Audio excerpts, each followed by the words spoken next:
आप देख रहे हैं YouTube पर द किरण नाज शो। मैं हूं किरण नाज। शुक्रगुजार हूं आपकी कि आप मेरे चैनल पर तशरीफ लाए, वीडियो के लिए वक्त निकाला। अगर अभी तक आपने चैनल को सब्सक्राइब नहीं किया है तो गुजारिश है मेरी कि चैनल को जरूर सब्सक्राइब कर लीजिए।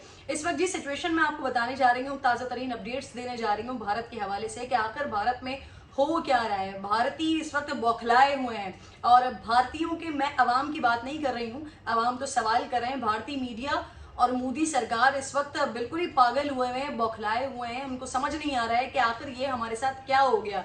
10-12 साल की एक मुसलसल जद्दोजहद, मुसलसल मेहनत के किसी ना किसी तरीके से कुछ ना कुछ, भले से वो आवाम का सारा पैसा, टैक्स का पैसा, आवाम के खून पसीने की कमाई, उस सब को उठाकर किसी ऐसे मुल्क में कहीं ऐसी जगह इन्वेस्ट किया जाए कि जिसका फिर असर हम पाकिस्तान पर डाल सकें, यानी कि हम पाकिस्तान को डिस्टेबलाइज कर सकें, हम पाकिस्तान में दहशतगर्दी करवा सकें, पाकिस्तान के साथ अपनी दुश्मनी भरपूर तरीके से अदा कर सकें उसका हक। तो यही सब कुछ भारत कर रहा था। अफगानिस्तान में पिछले कई अरसों से, तकरीबन 10 से 11 सालों से पाकिस्तान में यही सारी दहशतगर्दियां और इसी तरह की कार्रवाइयां करवाने के लिए ठीक ठाक पैसा भारत की तरफ से लगाया जा रहा था। कहाँ लगाया जा रहा था जनाबे वाला?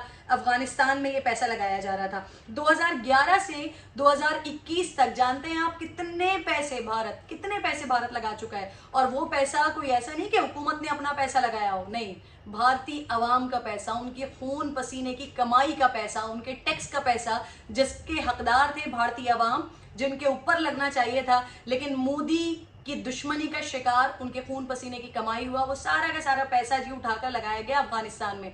मकसद सिर्फ और सिर्फ ये था कि अफगानिस्तान में पैसा लगाया जाए, वहां पर प्रोजेक्ट्स बनाया जाए, प्रोजेक्ट्स लगाए जाएं, उनको बताया जाए कि जी अफगानिस्तान और भारत के ताल्लुकात कितने अच्छे हैं, अब भारत अफगानिस्तान के बारे में कितना सोचता है, भारत अफगानिस्तान को चाहता है खुशहाल देखना, बेहतरीन देखना। और इसीलिए जबरदस्त प्रोजेक्ट्स लगा रहे हैं, 100 से ज्यादा प्रोजेक्ट्स बना रहे हैं, करोड़ों की इन्वेस्टमेंट वहां पर कर रहे हैं और फिर उसके बाद अपने कौंसल खाने बना रहे हैं।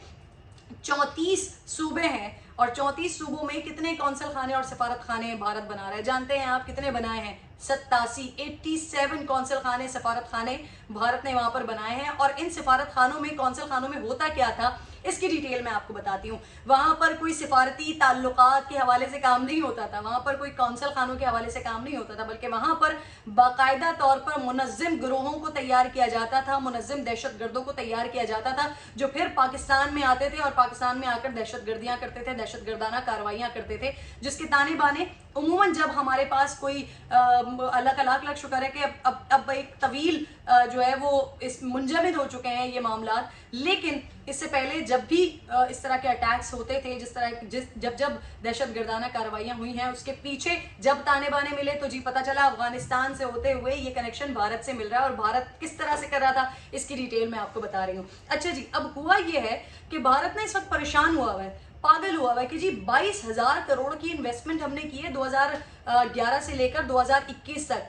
लास्ट ईयर नवंबर 2020 में 400 प्रोजेक्ट, ये 400 प्रोजेक्ट जो हैं ये 2011 से 2021 तक हैं। और अभी जो है वो इन्होंने नवंबर 2020 में $80 मिलियन की इन्वेस्टमेंट की है।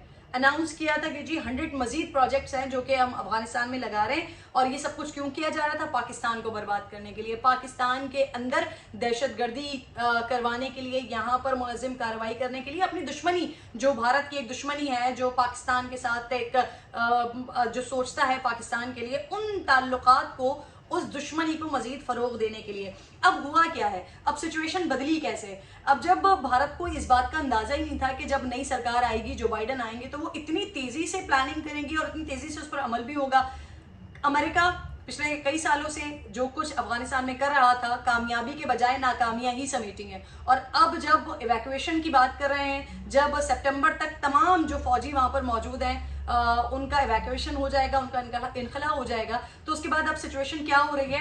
अफगानिस्तान में स्ट्रांग हो रहे हैं, बहुत ज्यादा स्ट्रांग हो रहे हैं तालिबान ये तक दावा कर रहे हैं कि उन्होंने 85% अफगानिस्तान पर अपना कंट्रोल हासिल कर लिया है, अपना कब्जा कर लिया है। आज से 2 दिन पहले आप लोगों ने यकीनन सोशल मीडिया पर वीडियोस भी देखी होंगी, पिक्चर्स भी देखी होंगी कि जहां पर भारतीय तैयारियां आए और आकर कंधार का जो उनका कौंसल खाना है, वहां पर जो मुलाजमीन उनके मौजूद थे, जो सिफारत खाने का अमला था, उन तमाम को उठाकर लेकर चले गए हैं। और अभी मजीद जितने भी इनके कौंसल खाने और सिफारत खाने हैं, उसके कम से कम 500 मुलाजमीन हैं, उनको निकालने की, इवैक्यूएशन की उनकी कोशिश की जा रही है कि इनको किसी न किसी तरीके से यहाँ से निकाला जाए। तो अब सिचुएशन ऑब्वियसली यही हो रही है, 22,000 करोड़ की इन्वेस्टमेंट यहाँ पर इन्होंने की हुई है। अब सारी की सारी चीजें अफगान तालिबान के हाथ में जा रही है। अफगान तालिबान बड़ा क्लियरली, बड़ा वाजे कह चुके हैं कि हम ऐसी किसी चीज को नुकसान नहीं पहुंचाएंगे कि जिन चीजों से अमन जुड़ा हुआ हो अफगानिस्तान का, या जिन चीजों में कौमी मफाद हो, अवामी मफाद हो, हम ऐसी किसी चीज को नुकसान नहीं पहुंचाएंगे। लेकिन भारतीय मीडिया पागल हो गया है ना, बिल्कुल परेशान हो गया है कि भाई ये हो क्या रहा है। हम तो चाह रहे थे कि हम यहाँ से सारी हमदर्दियां समेट लेंगे, अफगानिस्तान समझेगा कि जी हम भारत के अलावा हमारा कोई और है ही नहीं प्यारा, हमारा और कोई है ही नहीं चाहने वाला, तो हम सारी की सारी हमदर्दियां इनसे ले लेंगे और फिर उसके बाद पाकिस्तान में जो दिल चाहेगा हम थ्रू अफगानिस्तान की सारी चीजें करवाएंगे। लेकिन अब जब उन्होंने देखा कि तालिबान इस बात का ऐलान हो रहा है, उनको इंटेलिजेंस की जानिब से ये इत्तलात मिल रही है कि बस तालिबान जी यहाँ पर पहुंच गए हैं कंधार में और थोड़ी देर में आपके काउंसिल खाने पे दावा बोलने वाले हैं या आपको ये तमाम काउंसिल खाने पे कब्जा करने वाले हैं, तो फिर जी भारतीय इंटेलिजेंस जब ये इत्तला पहुंची है तो फिर वहां से आए हैं तैयारे और उन्होंने फौरी तौर पर अपने अमले को उठाया और लेकर भागे हैं, निकले हैं। जैसे गधे के सर से सिंह गायब होते हैं, उसी तरीके से अपने पूरे के पूरे अमले को लेकर वहां से गायब हुए। इसे कहते हैं कि अल्लाह दिखाता है जी।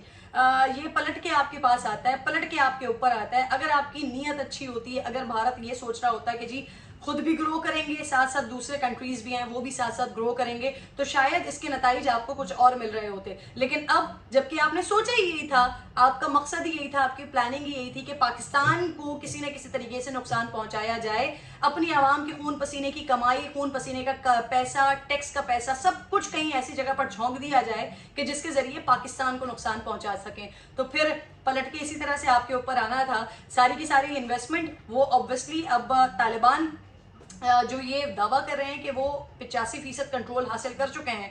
अगर अगली हुकूमत, अगर तालिबान वहां पर हुकूमत करते हैं, उनकी हुक्मरानी होती है, तो वो सारी की सारी जो भी इन्वेस्टमेंट आपने वहां पर की थी अपनी आवाम के पैसे से, वो उनके लिए तो फायदेमंद साबित होगा। लेकिन आप हाथ मल रहे हैं, आप परेशान हो रहे हैं कि आखिर अब हमारा क्या होगा। और यकीनन इस वक्त भारतीय आवाम सवाल कर रही है, ट्विटर पर ट्रेंड्स चल रहे हैं और वो पूछ रहे हैं कि हमारा सारा का सारा पैसा जो हमारी जरूरत थी, जो हम पर लगना चाहिए था, वो सब का सब आपने झोंक दिया। और ये नाज़रीन पहली दफा नहीं हो रहा है कि अब भारतीय आवाम के साथ धोखाधड़ी, झूठ और फ्रॉड किया गया हो मोदी हुकूमत की जानिब से, मोदी सरकार की जानिब से, बल्कि इससे पहले भी इस तरह के वाकयात होते रहे हैं।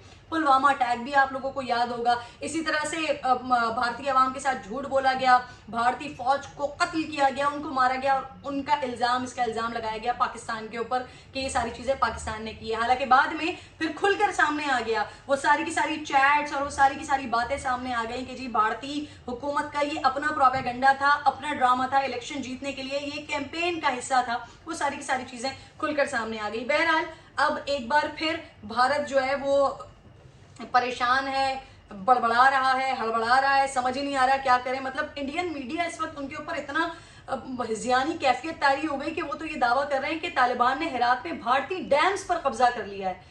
और इसी वजह से हम अपने जितने भी एम्प्लॉयज़ वहाँ पर या जो सिफारत खाने के अमले मौजूद हैं वहाँ पर, जितने भी अमले के लोग मौजूद हैं, उन सबको वहाँ से निकालने की कोशिश कर रहे हैं। बहरहाल जी ये पलट कर सारी चीज़ें आ रही हैं। जाहिर सी बात है जब ये सारा सिलसिला होगा तो भारतीय हुकूमत तो इस वक्त परेशान होगी, सफ़े मातम तो वहाँ पर बिछा हुआ होगा कि जी हम चाहते क्या थे करना और ये हो क्या गया है। और हो सकता है कि बाइडन के हवाले से भी सोच रहे हों कि उनके वहमो गुमान में भी नहीं होगा कि जब बाइडन की हुकूमत आएगी तो वो इतनी तेजी से ये सारी चीजें करेंगे। बहरहाल खित्ते में जो अमन को नुकसान पहुंचाने की कोशिश भारत की जानिब से की जा रही थी, उनको खुद ही एक बहुत बड़ा लॉस, बहुत बड़ा नुकसान यहाँ पर हो रहा है कि वो सारी की सारी इन्वेस्टमेंट जो भारत ने पिछले 11 सालों में 2011 से लेकर 2021 तक अफगानिस्तान में किया है, ये सोचकर कि उस इन्वेस्टमेंट का फ़ायदा उठाकर वो पाकिस्तान को नुकसान पहुंचाएंगे, फिलहाल तो खुद उनको नुकसान हो रहा है और अब सोच रहे हैं कि हम अगला कदम उठाएं तो क्या उठाएं।